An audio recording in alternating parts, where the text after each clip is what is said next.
Good afternoon, everyone. Thank you for joining us for this lively discussion. We hope that you didn't have a very large lunch so that the discussion can be even livelier. I'm Nerea Llamas. I am the AUL for Collection Strategies and Services at the University of North Carolina, Chapel Hill. And I'm just going to get up a few slides here. I'll go ahead and give this brief presentation, and then Paula will come up and do the same, and then we would like to leave lots of time to have a discussion, and we are really leaning on the discussion part of this hour, so we hope you'll be ready to chime in with us after we're done. So I wanted to talk to you today about the budget cuts that we had last fiscal year. And the impact that that has had on the library. So let me start by telling you a little bit about our library and our campus. And I will probably go through these fairly quickly just so we can get to that discussion. So apologies if it's too fast. So we are a large research library. We're just over $1 billion in research funding on our campus. Over 4,000 faculty, almost 20,000 undergrads, and almost 12,000 graduate and professional students. And we support a wide variety of doctoral programs and bachelor's degree programs. So it's quite an ask. To tell you a little bit about the climate during the times of our cuts, we, as everyone was going through COVID, going through pandemic times, just trying to keep up with our students, with our staff, making sure everybody had what they needed. But that was also the year that the campus was restructuring budget. So many people have looked at us and said, oh, your budget cuts are because of COVID. And in fact, they weren't. They were part of this restructuring process that happened to coincide with the pandemic. And it was very much a fluke that these two things came together. At the same time, UNC Chapel Hill's been in the news for a variety of reasons, which I won't enumerate here. But over the last few years, I'll say when I was driving to Chapel Hill 4 years ago, the big thing on the news was the Confederate monument, and it pretty much hasn't stopped since then. So it's been a series of unfortunate events, and they have eroded trust on our campus. And so that's not a good climate ever, but certainly not when you're trying to implement budget restructuring and cuts. The library specifically, as I've noted, we were working around pandemic protocols. Our libraries were open, but we were also trying to enforce masking with students. And if others have tried to do that, you know how challenging that can be. Roaming around the libraries and asking people to put on masks is not a fun place to be. We were also trying to adjust to working hybrid. We had staff who shared spaces that did not want to share spaces when they were in the building. So there were lots of challenges around that. And of course, like many people, we've had staff turnovers, we've had retirements, we've had people move on. And we went into the pandemic with 50 vacancies, and I think we're pretty close to 50 still because of the turnovers. So this is just kind of the climate that this was happening in. The budget challenges that we were already having were around a flat budget. We've had the same budget for close to 20 years. So it means that every year we are facing cuts because of inflation. And in that time, the research enterprise has expanded. So with the same budget, we really need to cover more and more disciplines, but also more research intensity. And of course, we all know about inflation and the expansion of publishing and trying to keep up with those. So let me tell you a little bit about what was actually cut. So as I said, the campus was working on a restructuring project across campus. That meant that we took cuts, but so did many other units across the campus. So it wasn't just the libraries that were targeted. Our designated cut was $3.7 million. What we announced to the campus was a $5 million cut. 3.7 was our designated number. The additional 1.3 was to make up for inflation, because remember, again, every year we've had to cut for inflation. So 5 million is what we announced to campus. We had planned to take 2 million, and we did take 2 million last fiscal year, fiscal '22, and 3 million is planned for this year. Before we even announced the budget cuts last fall, we had already planned what those cuts would look like. And what they ended up being were approximately 600 journal subscriptions, 76 databases, including IEEE Explorer and Web of Science. These were the biggest, and the ones that Preview made the biggest splash on campus. And we also plan to cut 10% from our monograph approval plans. So the announcement came on October 1st. And then it was a series of conversations across campus in many different venues. Before the cut was announced, just before, we had multiple meetings, and I say we, it was mostly me, with library staff around what these cuts were, what they were meant, what we were to talk about, how we were to talk about them. Because remember, staff weren't intimately involved with this process, so they did not understand the details. And a lot of my meetings with staff and with liaisons in particular was around trying to explain to them the details in a way that they could then have conversations with their faculty. Created lots of documentation for them also for this purpose. But right after the announcement, as you might imagine, faculty had lots of questions, students had lots of questions. They wanted to talk to us. We had already scheduled town halls with them. We were at the faculty council meeting, invited to departmental meetings, and we set up a feedback form so that they could send us their feedback, all which we were gathering up to channel to the provost. And then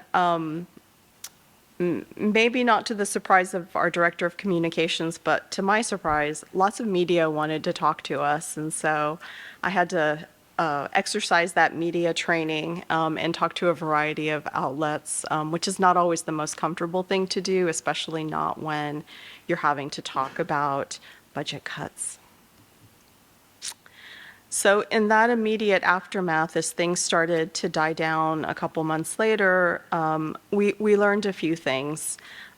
We really learned the importance of having talked to the liaisons and having provided them with their talking points and their documentation, because they really needed that support when they went out there. And frankly, because I was doing a lot of that talking to them, it helped me. As it helped me internalize really the process and really being able to go out and talk to faculty myself. The details really, really mattered. Everyone wanted to know how we got to that $5 million number and what the math looked like. And I personally wasn't expecting that much focus on the actual number. We learned faculty and students, even though they were upset about what we were cutting, how we were cutting, the fact that we were cutting, they were still our allies. And they really showed up in ways that were important to us. We asked them to tell us their stories and why the library was important, and they did that. And again, we were collecting those stories to be able to send back to the provost, and that was really important feedback. I personally had to grow some thick skin because, again, I was in the limelight a lot, and it felt like their feedback was personal. The work is personal to me, and so having them be upset and angry about it felt personal, and I had to take a step back and realize that it really wasn't. And so that was maybe my personal growth experience. We also learned that communicating with campus before all of the events of the budget cuts had been really important. So we had done some other cuts a couple of years ago and broken a big deal, and we'd talked to faculty for a year before that big deal was broken. And so all the work we did at that point led up to this and was laid some groundwork and built some trust with faculty. So again, even though that they were upset about this, they were still showing up as allies because all the work we had done.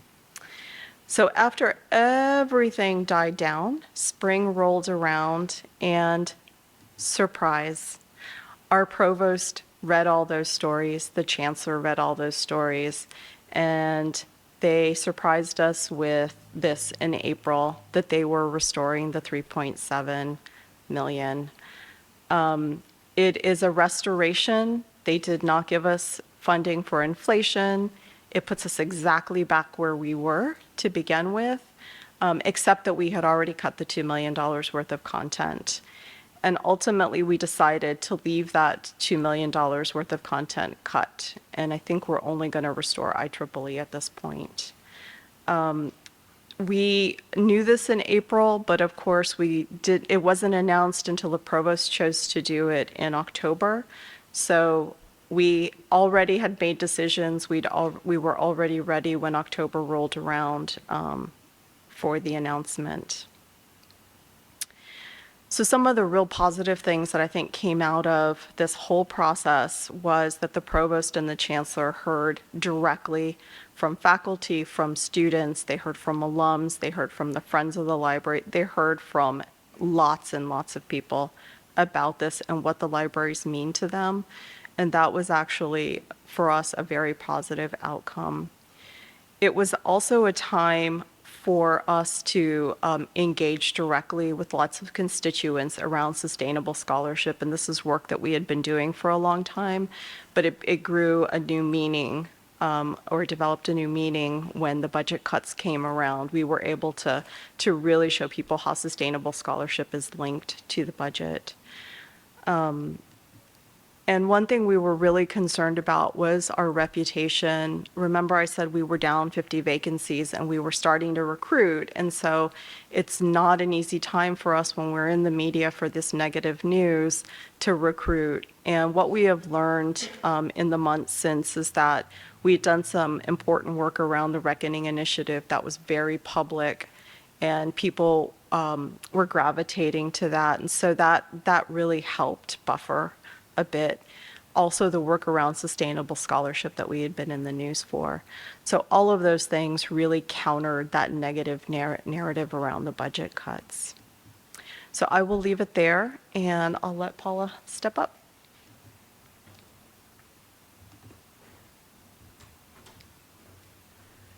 Well, I am very jealous because unlike Chapel Hill, College Station has not gotten a reprieve. And I'm sorry, I can't get the, oh, there it goes.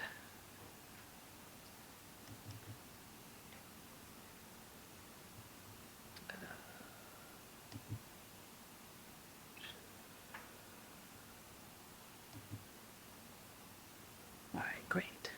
So I'm Paula Solinger. I'm an assistant university librarian for, oh boy, implementation and sustainability strategies. Sorry, I didn't know my title, what it would be when I first started making the slides, and I forgot to put it back on. And I'd also like to acknowledge our university librarian, Julie Mosbo. She did a similar presentation for a Texas convention, so we've collaborated on the slides. I don't know which ones are mine or which ones are hers. And so the path forward at A&M in May or June of 21, we got a new president of Texas A&M University, but she was not new to A&M. She had been Dr. Banks, the dean of engineering for 8 or 9 years. So she'd been around a while, years of dean's meeting, hearing about issues on campus, and apparently had definite ideas about how to improve things. So immediately after she took office, she commissioned a report. That report had a lot of recommendations that took everybody by surprise. She gave a 2 or 3 week window for people to write in comments, and then she took that back. And in December of 21, put forward her final list of recommendations, what she accepted from the report, what she rejected, and what she changed. And then gave everyone the spring and early summer to figure out how to implement it, because everything was going to happen on September 1 of 2022. So just to give an idea of the scope and how everyone was affected, there were 41 recommendations. Some of the major ones were 3 major colleges were combined into one. She started a new school. There are 3 colleges that remain colleges. Anyone else that called themselves a college is now a school. College of Architecture is now School of Architecture. College of Medicine is now School of Medicine. A lot of departments got moved around between colleges. And the biggest one for everybody that affects everyone, marketing, human relations, information technology, facilities, finance were all centralized. No one has like their own anymore. And the one for the libraries really took everyone by surprise, especially because it had not really come up in discussions, pre-discussions she had about the recommendations.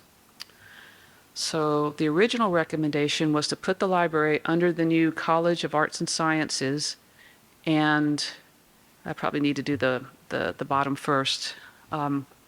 President Banks really never caught on to the idea of librarians as faculty. Tenured faculty teach 4 credit classes and they do serious major research. And she did not see librarians fitting that role. So this first recommendation was, okay, if librarians are going to stay faculty, then go under one of the colleges, report to a dean, and the tenured faculty would create library-related courses and start teaching. And then I guess whoever was left was going to run the library. During the comment period, the library recommendations was the second most commented on. The one about student services got the most. So the final recommendation was that the university libraries will be a service-oriented unit headed by a university librarian, no more dean, and faculty status would be eliminated in the libraries. And 60% of our librarians were tenured or on the tenure track. So there was a working group made for each of the 41 recommendations. The one for the library had a lot of wide representation. And the first few meetings, everyone really tried to push back on this recommendation, tried to make a case for why it was important for librarians to keep faculty status, to keep tenure, and no reprieve. The word came back, no, this is the recommendation. You guys figure out how to get it implemented, and librarians had until May 15th to decide what they wanted to be. And the choices were anyone who wanted to remain faculty. Well, the first recommendation, I don't know why.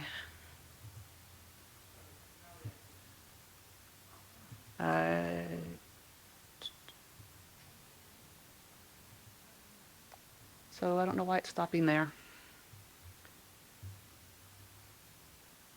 Tech support. No. Yeah, I was going to say, maybe enter out of presenter mode and just pull up that one slide. Yeah. All right, there we go. Okay. So for those who wanted to keep tenure or keep being faculty, and this took a lot of us in the library by surprise, the recommendation was for the tenure track, but we had quite a few of our clinical track who expressed a desire to also be given the choice to find an academic home. Without tenure, going to like I said, it took us all by surprise, but that was accommodated. So, and originally they were going to cut everyone down to a 9-month salary, but that got reprieved. So anyone who made that choice would get a 12-month salary, and paid over 9 months. And like any other faculty, they'd have the opportunity to find a summer salary, either by teaching classes or a funded research project, and they could get a substantial startup package for starting research in their new home. And there was a guarantee from the administration that any librarian who wanted to remain faculty would find an academic home. And quite frankly, they did bribe some departments. Yeah. No loss of salary. And as a transition, they were allowed, if they wanted to, if it worked out between the new home and the library, to keep some responsibility in the libraries at least the first year. But the intent is that they will become full-fledged faculty members in that department, and they need to get integrated there and leave the library completely within a couple of years. And of course, if you're a 9-month person, how do you supervise 12-month staff? So anyone who was a supervisor couldn't do that anymore. And whatever new department you landed in, if you landed in English, from then on, your promotion and tenure expectations would be whatever the English department was, ag department, wherever you landed. So if you wanted to stay a librarian, well, then you were converted to staff. And every time someone said staff, we had people acting like we were being changed into hourly wage staff. No, it's professional staff, like the IT ranks, like the VPs and so forth. There was also, of course, a lot of concern that the reason this was being done was to get rid of librarians. Take tenure away, and then you can fire everybody easily. That turned out not to be the intention, so they had to get special dispensation from the system board of directors to get a 5-year contract. Normally, they don't do that for anyone but faculty.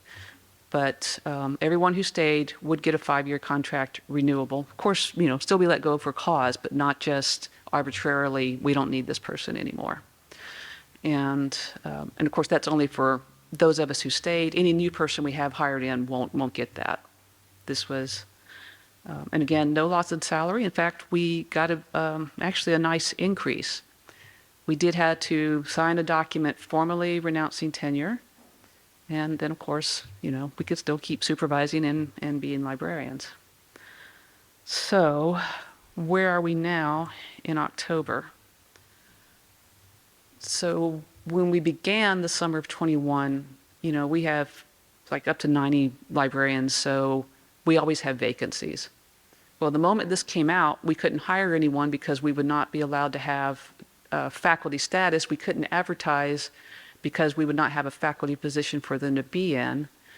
And it took most of the spring and summer to convert the people who changed, to move all of their paperwork, computer work, so to be in fact in their new department September 1. All of us who stayed had to be reclassified. They had to make a whole new set of titles, librarian ranks, salary ranges, promotion criteria, and all of this. And then all of us had to be put into the system for September 1 for all that change. So it wasn't until late August that we were actually able to even think about posting a new position. So between the 22 librarians who stayed faculty, we had the backlog already, and then, as you can imagine, we had a slightly higher than normal percentage of people retire, take other jobs. 1 or 2 people just said, I'm done being a librarian completely. So we are down 43 positions. And we have, from all that centralization, 40 people that used to report to us that don't, as a direct line. Now they're all supposedly dotted line. They're still in the library, still working for us, but we really think that's going to change as like someone in HR decides, oh, your HR person is very good. We need them more in ag than we need them in the library. We're really worried about that with the IT people, especially those of you know that we are heavily involved in folio development, and we're very worried about the future of that. Vivo, the Scholars Program, and then, of course, the normal staff vacancies.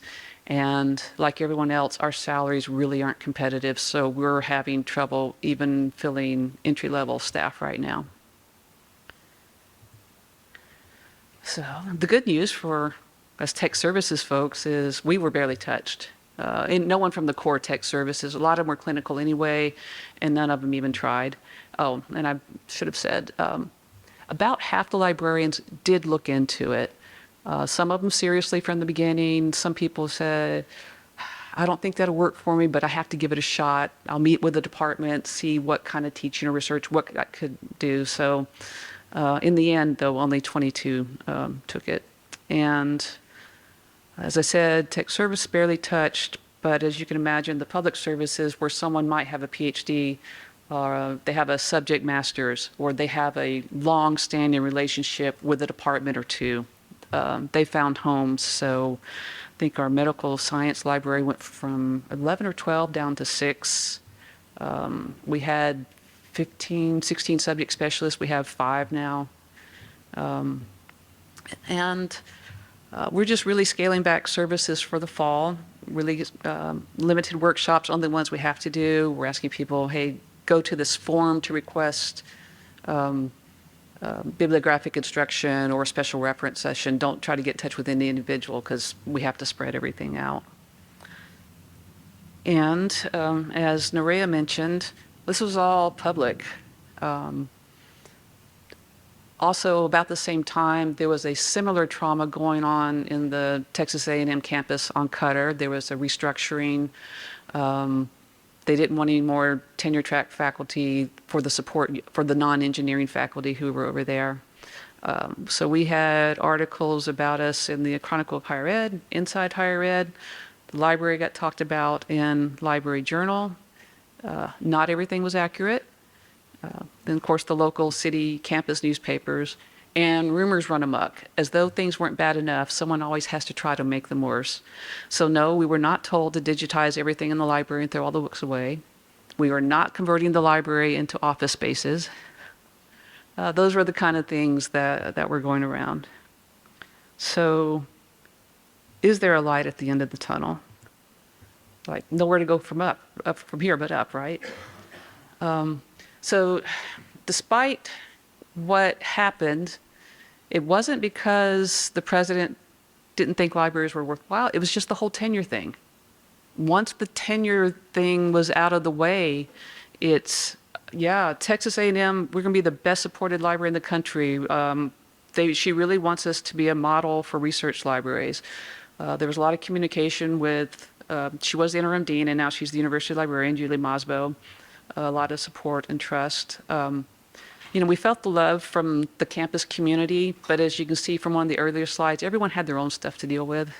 And it was, pushing back on those changes was a brick wall for everybody. Hardly anything got walked back at all.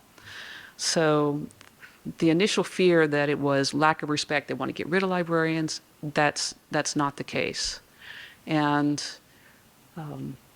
as much as I disagree with a lot of the changes across campus, and especially the ones with the libraries, I can't ascribe it to any bad intent.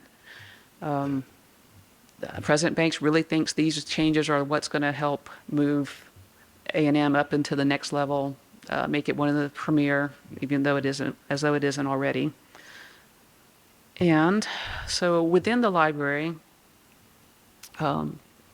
we're reorganizing because, we have to, and start really thinking about what are our priorities. And I've been a librarian since 1992, and how many strategic planning things have I gone to? What's important? What can be dropped? And 30 years later, everything still looks the same. I think for us, things might actually look different. I think if we're going to drop something, we cannot do it this semester. Like, do we have to do it next semester? This may force us to really think about and talk more with the people, the faculty, what really do we need? We're not doing the subject specialist anymore. We're dividing our public service folks up into the academic engagement, which is focusing on undergraduate teaching and learning, and then others to really focus on faculty and graduate students, the research, digital scholarship. And we're really trying to take care of people within the libraries. Julie's really big on empathetic leadership, and we're trying to have lots of programs on managing stress, dealing with change, not happy hours, social events, coffees, desserts, things to, kind of make people feel, yes, thank you for surviving, sticking with us, and we're all in this together. But so those of us who've been through this, we got over it a long time ago. It's going to happen. It's happened. Now we're ready to go forward. But how do we get that message out that despite all the bad press, Texas A&M Libraries is not a horrible place to work. In fact, anyone coming in now, they're going to be loved. And there will be probably a lot of freedom to experiment and help turn things around for us. So I had to do something to end positive, right? So with that, I want to turn it over to the audience. Questions, comments, and yes, please go to the microphone or raise your hand and someone will take the microphone to you.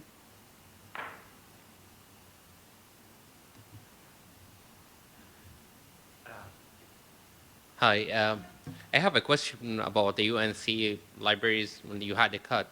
So how the publisher reacted and how you made the decision to drop some packages over others. Can you talk to us about it? Yeah, so I referenced a cut that we took a couple of years ago. We broke the Elsevier package in 2020, and that was the biggest package that we had, and it was already broken. We had broken before that Wiley, Cambridge, and all that we had left this past year was Springer. And so that was the only big package that was involved in this latest cut, and it was the most complicated because it was tied up with other libraries. It was a very complicated package to pull apart. But the way that we approached the cuts was we decided that we would take cuts all across the board. It wasn't fair just to target the sciences or the health sciences, which is where we get the most bang for the cut, but that wasn't fair. So we tried to cut all across the board. So it wasn't any one publisher that was targeted. It wasn't any one discipline. And so we didn't have a lot of conversations with publishers about it. We simply went in and we did the work as best that we could do. And a lot of conversations were with faculty who just wanted to know, why can't I have my things, and why can the two schools down the street have them and we can't have them? And some of the conversations were literally like that. So thank you for asking that. You had mentioned IEEE and you mentioned Web of Science. And I heard you say that maybe one of them was restored. Was one of them restored? Yeah, so we those were two of our biggest spends. Web of Science alone was close to 250,000, and we also had Scopus. And in trying to take $2 million, that was the first thing that we looked at, was which could we do without. So that was the one that got the most feedback, the most impact. And then IEEE was the next large one. IEEE is the one that we are moving to restore. We're still trying to get that license together because we talk so much with computer science faculty about how core it was and how much of their content was in that platform and not easily accessible in smaller packages.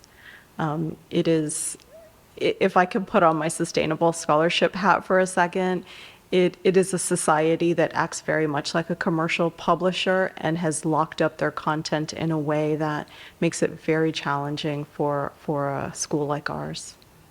Thank you. Mm-hmm.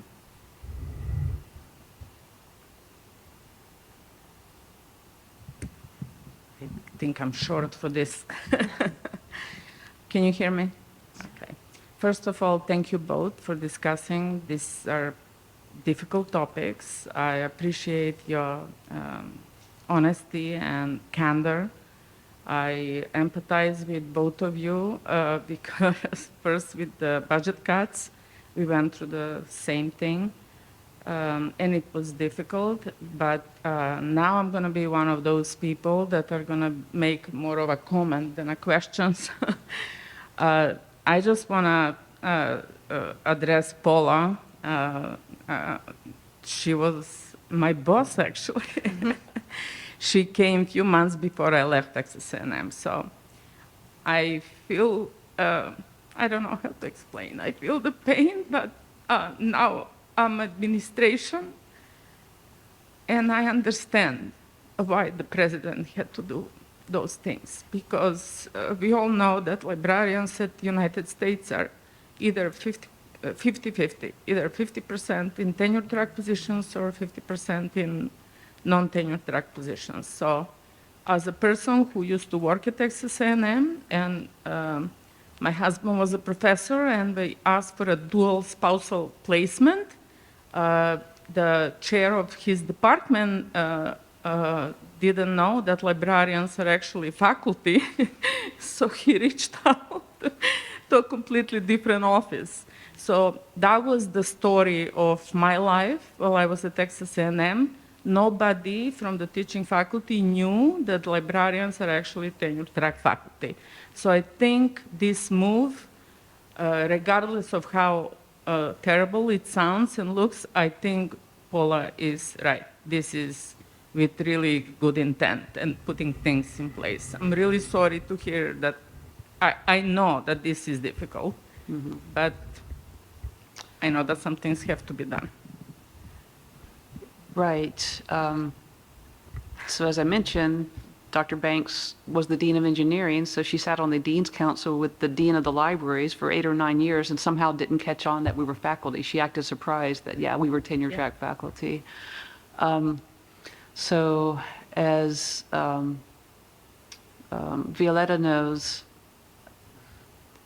I was taken by surprise about how fast and how drastic and sudden, and this is it. I came in 2014, and the year before, 2013, when our former dean, David Carlson, arrived. That's when the clinical track was added for librarians. Before then, it was tenure or nothing. So some positions started being advertised as clinical track, the ones where we thought we might have difficulty attracting people who wanted to do research. And back then, this was still fresh when I got there, and a lot of the tenured librarians were saying this is designed to kill tenure at the libraries. And I don't think it was, but the feeling was always that the clinical track was going to make up like 25 to 30%. Well, as I mentioned, it was 40%. We were already starting to get questions from the Dean of Faculties, what's going on with tenure there. More and more people were choosing when they came on to join the clinical track, or we'd hire them, and after a couple years they say, no, I'm not going to do the research, I don't want to go through tenure, switch me over. I was on the verge of switching over. I have a kind of 3 to 5 year timeline ahead of me, and I've been thinking, that's not how I want to spend it. So I think within a little while, we were maybe going to be 60-40 the other way. And probably at that point, the universe would say, just no more tenure hire. I would expect it to be phased out. I was surprised that it's done right now.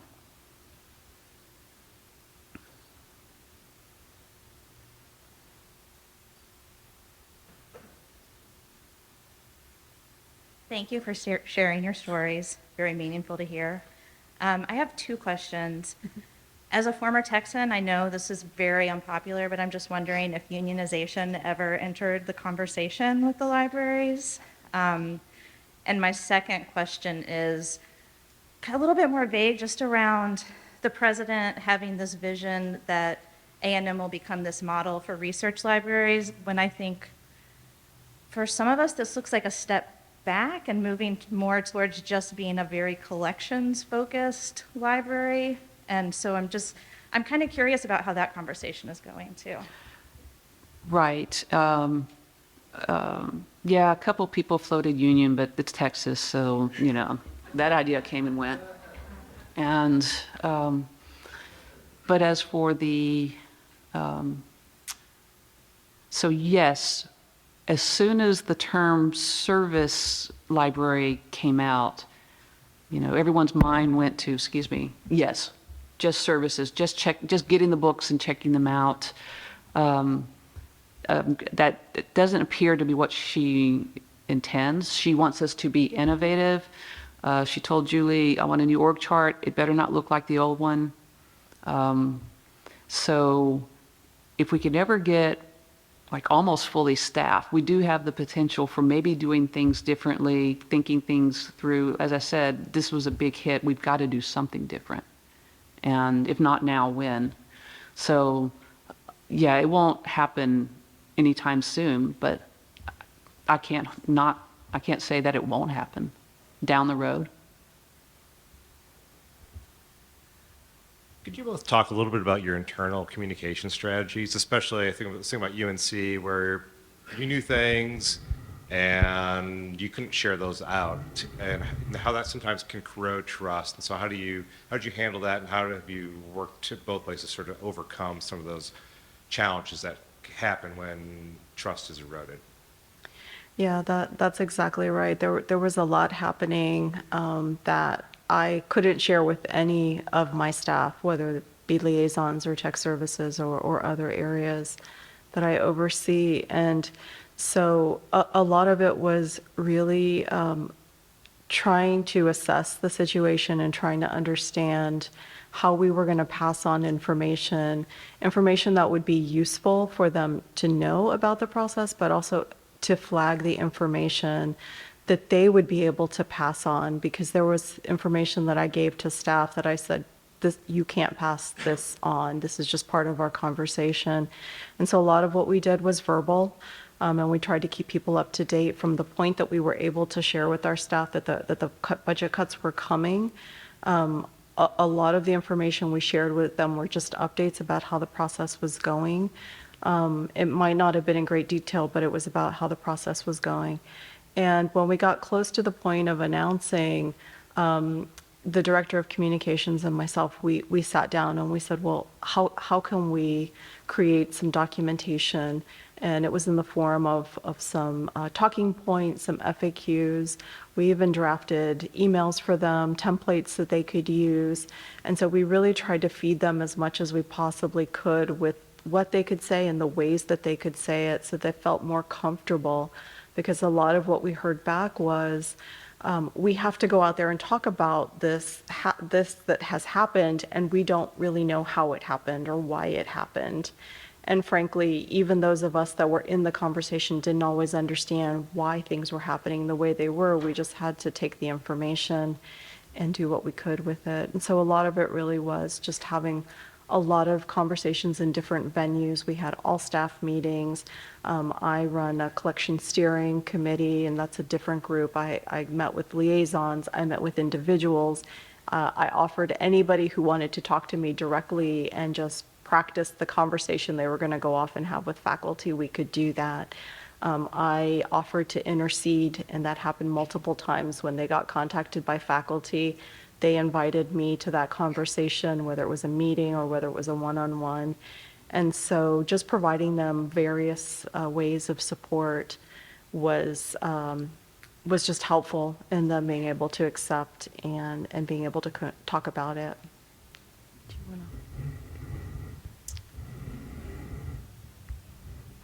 Yeah, there's a lot of trust lost in administration across campus.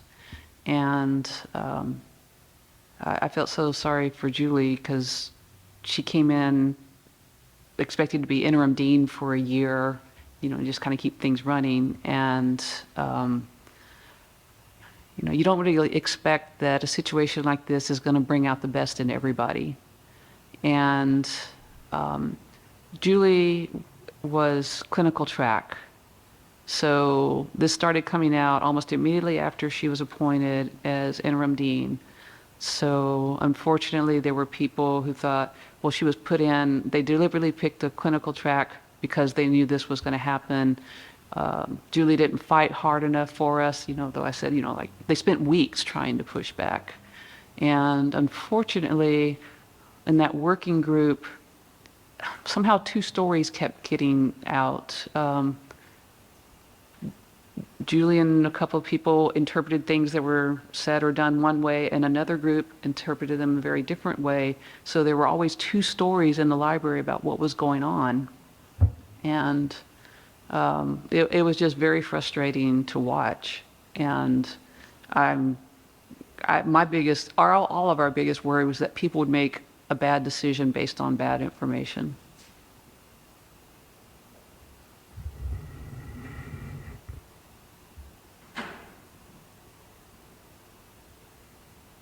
Hi. Thanks for sharing this, by the way. Sorry, I'm tall. I was curious if you could share a little bit more about your process for cutting 10% of your monographic budget. Was that something you just cut pre-approval plans, or did you start restricting purchase that you would make? One thing that we have to do at my institution is we can only make purchases that directly support a classroom due to budgetary constraints. So I was curious if you could share a little bit of your experiences about how you decided to make those cuts and where you made those cuts. Was it the same as across the board where you cut everybody, or was it specific areas? Thanks. Yeah.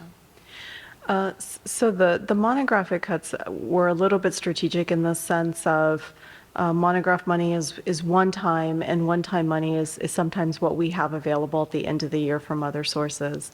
And so we were really trying to take cuts fairly across the board, but also not really punish humanities and social sciences who relied heavily on monographs. And so we did say we're going to take 10% proactively off the budget for approval plans and also for purchasing. The way that we purchase is we have some buckets of money for approval plans, and we have some for liaisons to do title by title purchasing. And so across the board, we just took 10% from those budgets. It turned out, I think if we go back and we really analyze what we cut in terms of monographs last fiscal year, it probably all comes out in the wash because we were not purchasing at the levels that we were pre-pandemic. Our tech services is still not up and running to complete capacity. And so I think that the impact that we had on monograph purchasing turned out to be not very much at all. And we made up for some of that in a big retrospective purchase. But mechanically, the way that we did it was just to say we're going to cut 10% off the budgets and give that money back to the center as part of the cut. Mm-hmm.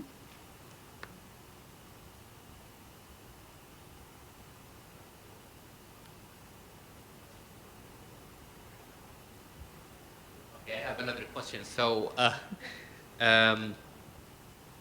in such scenario, how do you keep serving the users? So what did you do kind of to complement the users of shortage of whether collection or staff in Texas A&M or UNC libraries? So in terms of collections, what we did is we leaned on more interlibrary loan. We leaned on our partners. We're part of the Triangles Research Libraries Network with Duke, with NC State, and with NC Central. And so we very much work closely with them to complement collections as much as we can. And so in cutting materials, we also lean on them more heavily. When we broke the Elsevier package a couple of years ago, we implemented Reprints Desk as a way to complement our usual interlibrary loan. And so when we went through this past cut, we also added more funding for Reprints Desk, and we also increased the number of titles that we would provide that way. So we have gone from a model, or we're continually going from a model of purchasing and owning to a model of providing through various ways.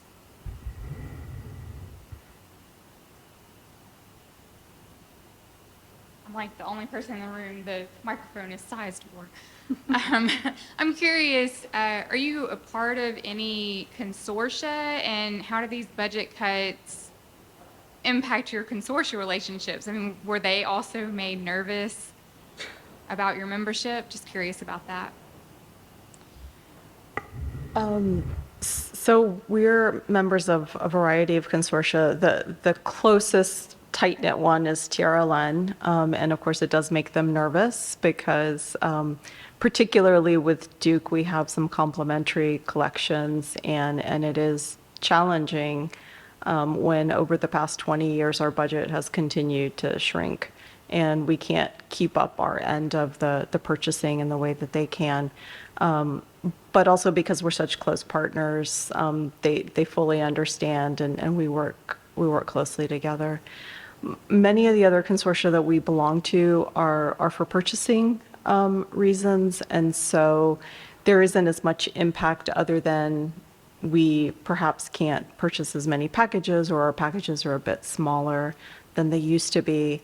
But of course, we've been on that road of breaking packages for a long time, and we are part of breaking other packages is to be more flexible in our budget, to make space to protect more monograph, one-time purchases, and also to move toward more open access. So it is all, it's all a process that's intertwined, and the budget cuts don't help at all.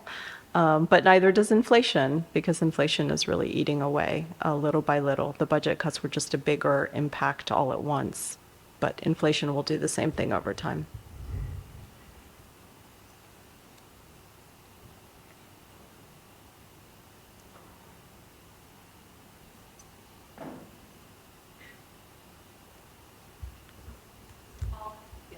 So I'm curious, in your new roles that are non-tenure, does research factor in to your promotion at all now? And like, what does your promotion cycle or, process look like now? It's just all on paper right now.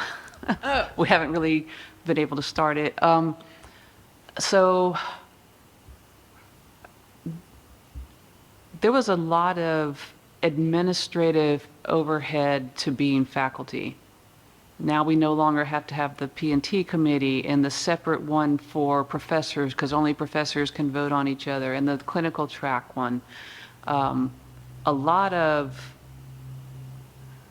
unproductive time that took away from actual library work. And if you were a full professor in the library, you could have like a 50% research appointment. So no one's getting 20, 30% for research and service anymore. It's more like 10. I think it should go up a little bit, but right now we're just kind of strapped. I mean, we're still professionals. We're still presenting at conferences. People will still write articles. But yes, there will be less emphasis. It'll be much more on librarianship. So we are getting back a lot of time.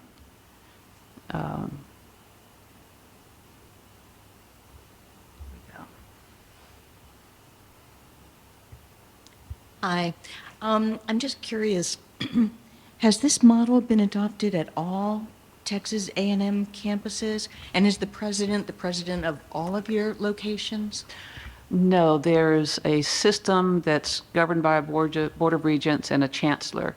And so Dr. Banks is president only at the College Station and some related campuses. But Corpus Christi, Kingsville, Prairie View, they all have their own. Now, one of the, I think it was before my time, long time ago, one of the other libraries, the librarians did lose tenure, and it was more like, you're not hiring any more tenure track, and it was phased out. And I think recently one of the we call them the regional schools, had got tenure track for librarians, but they're all holding their breath because of this. So no, it hasn't been implemented, but the few that have it are worried. My follow-up is, are you concerned about spillover to within the A&M system? And what about UT? Is this impacting? No, they've never been faculty. They've never been faculty. Okay. No, they've never been tenure track anyway. Got it. They may have a quasi-faculty status.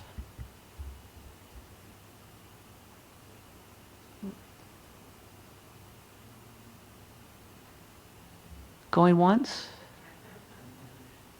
Going twice? All right. Well, thank you everybody for coming out.